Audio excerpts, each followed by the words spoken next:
what kind of funding that you can raise, what kind of funding should you raise, depends on the kind of business that you are in, depends on the kind of founder that you are, depends on what has your experience and what is the nature of your network. And so today we have a phenomenal guest with us today. We have Sabrinath who is ex Myntra and is now co-founded his own company called HealSpan. So hi Sabrinath. So Myntra is kind of a mammoth of a company with a valuation of around 300 plus million. So you led the rewards team over at Myntra. So what are some of your biggest learnings from that experience that kind of translated into building a startup now? And could you just share like what is the origin story as well behind HealSpan? Sure. Thanks a ton, Roohi. It's a pleasure to be here. So, just to get started, right? So, I think my role as head of rewards at Rewards CNB at Myntra did play a big part in what I'm doing right now.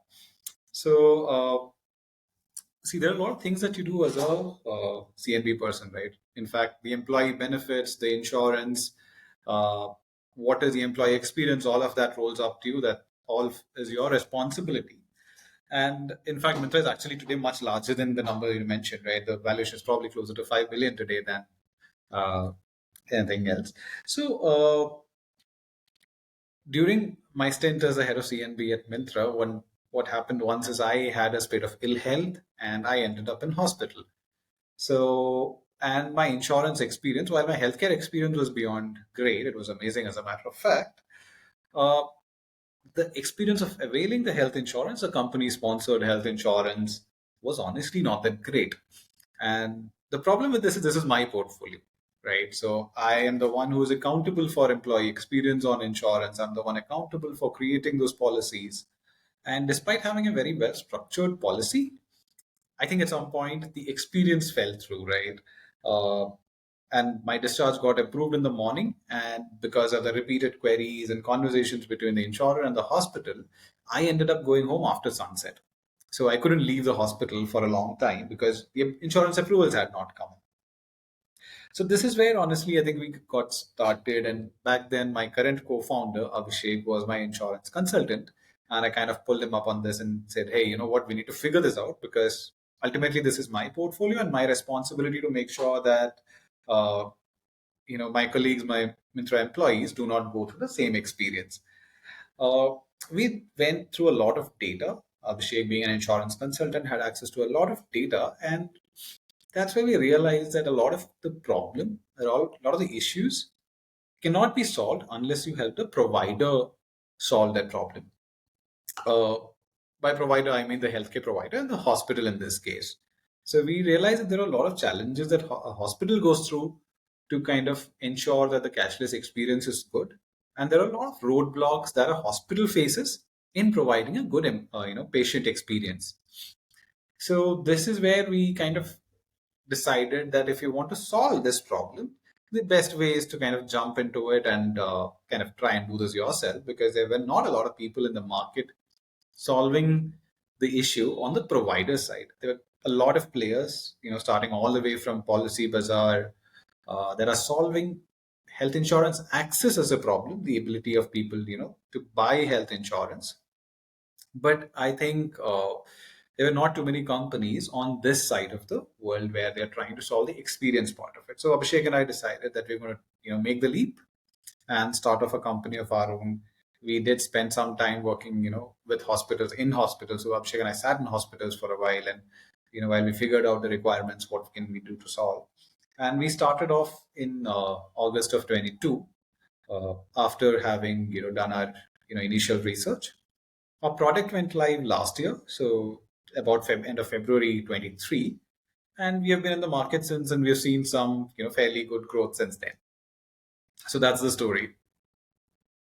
Yeah, that's a pretty impressive journey how you went from Myntra to then being an entrepreneur and starting your own kind of thing. So my next thing is like I wanted to understand from you like how did you find scale and how did you kind of find PMF for HealSpan?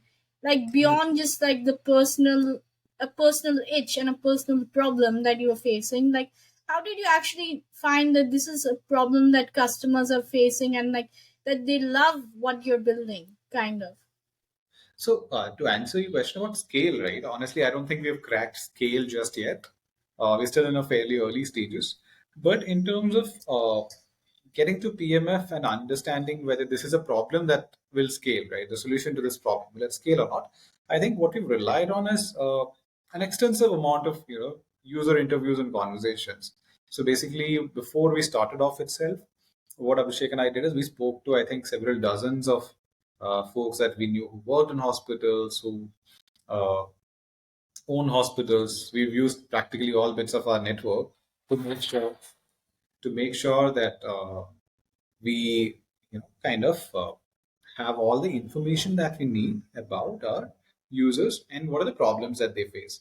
And on top of this, what we also did is so I think to have the PMF right, of course, before the you get to the market validation part on the product side, I think you also need to be able to kind of feel the pain that your users feel. So we kind of actually went and sat in a hospital. We worked out of a hospital for a few weeks, Abhishek and I. And we also, of course, we took an expert with us because we are new to this. But I think what helps us is the fact that we are, you know, we know the pain of the customer, right? That and we've put ourselves in their shoes. We've done the things that they have done. We've spoken to several of them. I think that's what I think kind of pushes us to the gives us the edge in terms of understanding what our customers want. And as when it comes to market validation, honestly, so far things have gone well for us. We have scaled up fairly aggressively, but and I would say that we do have some semblance of PMF at the moment because we rarely have any loss of account. In fact, we do a lot of our conversions by word of mouth. We don't spend anything on marketing. It's largely word of mouth that kind of gets our reputation across. So I think that has worked for us. I think it'll continue working for us, in the near future as well. Yeah, that's super cool that you mentioned about word of mouth. And I think I've seen one good startup that's doing this, which is called Fueler. And Fueler is Mhm. basically, they have entirely done everything on Twitter, basically on X. They've basically grown through word of mouth on X. So yeah. So my next question is, you mentioned something about doing things like we just had a chat about scaling. So my next question is more along the lines. So like Paul Graham has this like famous thing of his of like do things that don't scale. So in your context of your company, what Mhm. are some of the things that you've done that doing things that don't scale basically? Important. So I think that's a very interesting question, right? So at some point, everybody is after scale, and but we have done a lot of things that don't intuitively scale, right?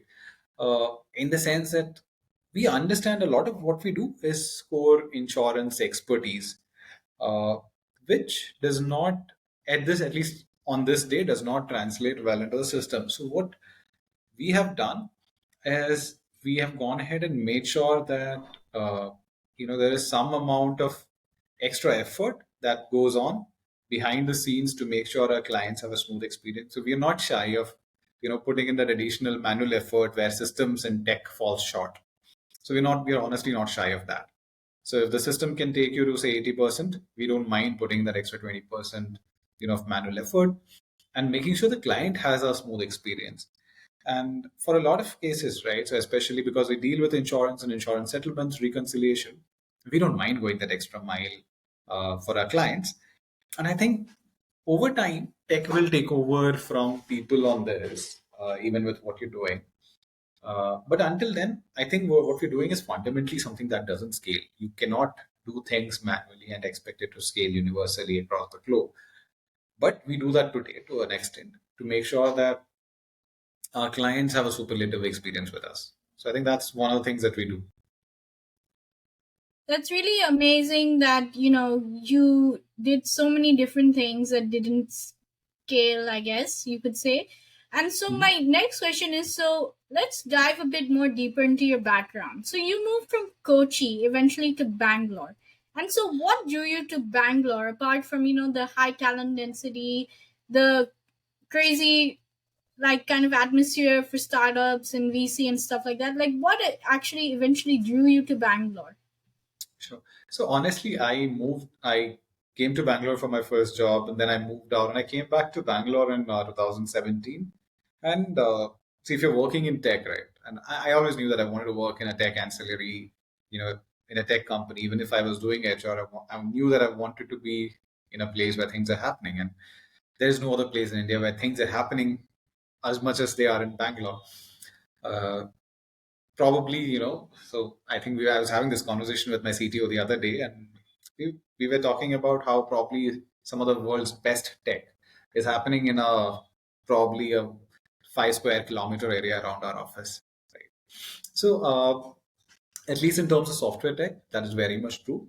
And this is the city where you have access to quality talent, and you have access to some of the world's best practices also in terms of whether it be software development, in terms of building a startup. There's a very, very strong ecosystem in Bangalore.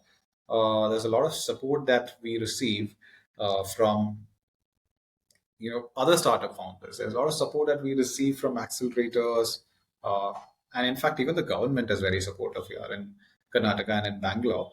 So I don't think there are better places to start up in India than Bangalore. So I think it was a very natural choice for us to kind of be here and start up here. So honestly, if I was in any other city, I'm not sure if I would have started up at all. Yeah, it's really great to hear your kind of optimism for Bangalore and like the startup scene and the culture that's there. And I was also in Bangalore on the ground for about 6 months, Oh, just a lovely. few months back. So It's yeah, good so I weather as was. well. It On was top of like, all of it, you've got good weather as well. yeah, right now the weather is not so good, but like when I was there, the weather was quite good. So it was like amazing, like just to like be there on the ground and to go to all these events and stuff. And I just had an amazing experience over there in India. So, my next question is: so you recently raised a round. So curious, how hard or easy was that process? And did you build up a pipeline of investors, or like how did that kind of process come about and come together? So we closed a round in October, and we have closed around. We're actually closing a round right now as we speak. We're closing our next round. And honestly, my take on this is you take this as a sales job, right? Raising money is pretty much another sales job. You have to build your pipeline. You have to build your target segment. Who do you want to invest? Who would want to invest in you? So there has to be a certain amount of science to what you're doing. The shotgun approach does not really work, right? You can't just shoot at the target and hope something sticks. Uh, so what I tend to do is understand what kind of investors would be interested in us, prepare a short list, and then reach out, figure out network, right? So figure out who can introduce me to them. As much as I'm a big fan of pushing all the boundaries and reaching outward, I don't think that's really cold outreach really helps with investors because they want to know that this is a founder that I can trust. So what I try and do is have warm intros wherever possible, but to a specific targeted list of a certain set of investors who would be interested in you. So for me, this usually does I things that I check for. Do these investors invest in healthcare or healthcare ancillary sectors? Do they invest at this appropriate stage? So of course, you plan for rounds down the line as well. But there are a few questions that I ask myself before I approach any investor, whether it works for us. And then you kind of reach out to them because at the end of the day, there are several investors in the market. If you're going to kind of distribute your time equally, you will not get the most optimal results. That's one part. And the second part is building long term relationships, right? So for this round, I started the work almost a year back. So these are people who are investing in this round have seen us grow for a year. They've seen the kind of efforts that we have put in. They've seen the kind of outcomes that we've delivered, and they've been with us. They've been seeing this for over a year, and therefore they're confident that we will continue doing this. So it is also important to kind of have a very long-term outlook and plan for 2 rounds ahead, right? Not just think about, okay, I need money in the next 3 months. What am I going to do for next 3 months? You want to kind of work and kind of hunt down investors who will be investing in your, so right, for example, right now we're closing our seed round. I think I have a pipeline for my series B, if so to speak, right? So that is also something that's important to have a very long term perspective. And broadly, this is what I do, kind of treat it like a sales funnel, have a target customer segmentation, so to speak, investor segmentation in this particular context. And the second part, like I said, have a long term view and figure out, stay 2 steps ahead of the round that you're raising. I think that's some solid advice, and I just wanted to say the key takeaways were basically warm intros and long term relationships. So, Yes. my next question is there's a lot of debate around this, but at the early stages, should you go for VC or should you just shoot for the angels? Like, what should you do if you're just starting your startup? So, see, this is not, so there's no good advice to be given here. Just to be very clear, right? There's no good advice to be given here. What kind of funding that you can raise, what kind of funding should you raise, depends on the kind of business that you are in, depends on the kind of founder that you are, depends on what has your experience and what is the nature of your network. So just to give an example, right, it's very different for a Kunal Shah starting up. So Kunal Shah starting Cred is very different from me starting HealSpan, right? He's got a track record of immense success. He's got a reputation. It's a lot easier for him to go out and say VCs are the best. Whereas if you are, if this is your first time startup, you yet to build your reputation in the industry, the people who will invest in you, the first round, the very first investors, are almost always going to be friends and family. They're not going to be an institutional investor. They're not going to be an angel network. It's almost always going to be your friends and family. However, as you go along the journey, uh, if you have the option of choosing, it depends on what is the kind of nature of your business, right? In terms of outcomes, are you running a very profitable business, and you might not want to kind of go for the VC route, right? If your business only needs a small amount of capital for some sort of interim scale, and then you know that you're going to be profitable enough to drive the scale by yourself, then I don't think you should go for VCs, and angels or angel networks are going to be a best bet, because ultimately the VC model works on hyper growth. If you're not pursuing hyper growth, if that's not a part of your DNA, then you're not going to interest any VC in any which ways. If you're going to run a mid-size profitable business, any day you're better off with angels. But whereas if you have a high investment, hyper growth potential kind of a business, then absolutely you find the right VC for you and pitch to them. And if they invest, that's what's going to kind of grow your business, right? Because these are generally high burn, hyper growth businesses that VCs are usually interested in. So ultimately, I think it boils down to what is the nature of your business, what stage of life are you in as a founder, and where do you see in what manner do you want your business to grow. So these are some of the things. So there's no hard set answer to that question, but based on these parameters, I think most founders have figured or have or will figure out what kind of investor works for them.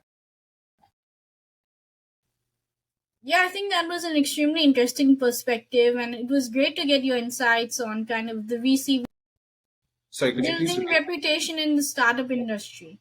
So honestly, the only reputation that matters is what your customer thinks of you, right? So I honestly couldn't care less about any other perception in the market.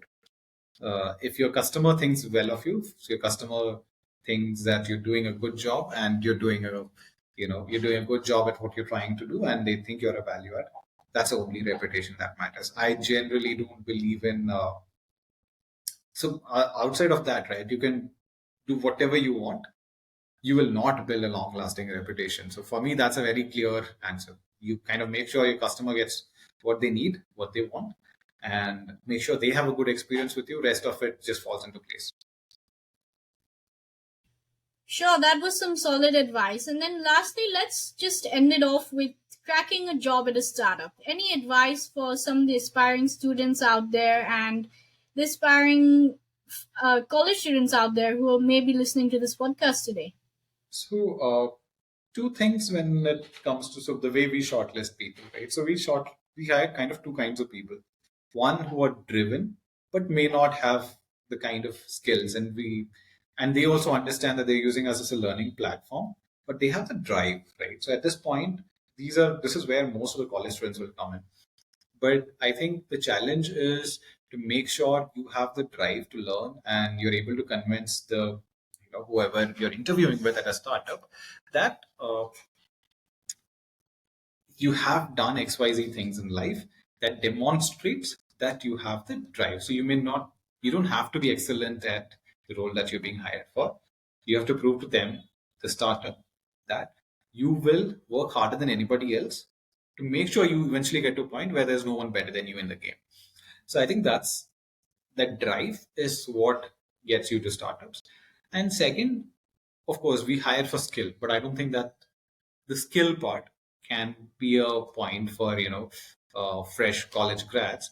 It's not something that we don't look for experts in college. We look for people who are driven. We look for people who have a point to prove. And honestly, at this stage, right, and one of the things that we do in terms of hiring is we actually just give me a second. Yeah. So one of the things that we do is that we kind of hire people from all kinds of backgrounds and circumstances. We don't really care for did you go to a tier one premier institute or did you not. We hire people who have above and beyond their circumstances and have pushed out some hard-hitting deliverables, and whatever it may be. It could be in your college and not necessarily academics, could be anything. Could be the kind of projects that you took on. Maybe you're going over and above in terms of the kind of life projects that you've taken on. You've gone ahead and taken internships that were that probably way beyond your skill and expertise, and you've delivered well on that. So that's what I would be looking for in a candidate if I was hiring. It's the sheer drive and the push to kind of make a difference in terms of, see, here's something that has somebody has entrusted me with. I'm going to deliver outstanding results, whether or not I know it today. If I don't know something, I'm going to learn and I'm going to do it better. So it's that kind of drive that we look at when we're hiring, young people who are fresh out of college. That's essentially all that I'm looking at. Yeah, I really love your approach to hiring, and like all the insights you shared today were gold mine for startup founders and for people that want to break into startups. So, just a quick one, like just do share like how the audience can get in touch with you, how they can learn more, and how they can connect with you on the socials. Sure. So again, of course, you can reach. So in fact, it's my contact number that's on the website as well. So our email ID and contact information is there on the website. I'm not so much of a social media person. I'm there on LinkedIn, of course, but I'm not there on any other social media. I don't do Facebook or anything. But yeah, you can reach me on LinkedIn. Of course, there's our company profile as well, and our website healspan.com. Details are there on the website as well. Perfect, perfect. Thank you so much for coming on. It was an absolute honor and a pleasure to chat with you today. Likewise, thank you so much, Rohit. It has been a pleasure speaking to you.